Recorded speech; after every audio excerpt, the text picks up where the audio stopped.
చిల్లర విమర్శల్ని తాను పట్టించుకోనని మంత్రి నారాయణ అన్నారు. విఆర్ హై స్కూల్ పై ఎమ్మెల్సీ చంద్రశేఖర్ రెడ్డి చేసిన వ్యాఖ్యల్ని లైట్ తీసుకున్నారు. విమర్శలు చేసేందుకు ఏమీ లేక నోటికొచ్చినట్టు మాట్లాడుతున్నారని మంత్రి నారాయణ ఎద్దేవా చేశారు.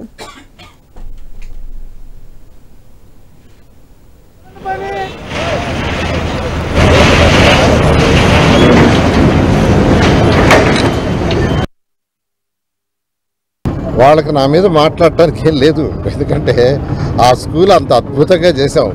ఆ స్కూల్ చూసిన వాళ్ళందరూ అద్భుతం అంటున్నారు, గవర్నమెంట్ స్కూల్ ఇంత అద్భుతంగా ఉంటుందని. కాబట్టి ఈరోజు వాళ్ళకి ఫుడ్ చక్కగా పిల్లలకు 3 పూట్ల ఫుడ్ పెడుతున్నాం. అంటే breakfast, lunch, evening snacks, transport ఏర్పాటు చేసాం, వెహికల్స్ అరేంజ్ చేస్తున్నాం. నారాయణ విద్యా సంస్థలో మెటీరియల్ యాక్చువల్గా ఇవ్వటం జరిగింది. కానీ వాళ్ళు ఓర్వలేక భరించలేక ఈరోజు అది రాష్ట్రం మొత్తం వచ్చింది గుడ్విల్. ఆ విఆర్ హై స్కూల్ అనేది నెల్లూరు సిటీకి వచ్చింది, రాష్ట్రం అంతా వచ్చింది. ఒక మోడల్గా ప్రతి ఎమ్మెల్యే కూడా ఇప్పుడు చేయాలనుకుంటున్నారు. ఖచ్చితంగా నెల్లూరులో ఉన్న 54 స్కూల్స్ని మోడర్నైజ్ చేయడం జరుగుతుంది. ఎవరు ఎన్నన్నా నేను పట్టించుకోను. ఎందుకంటే ఒక మంచి పని చేసేటప్పుడు మనం పట్టించుకోవాల.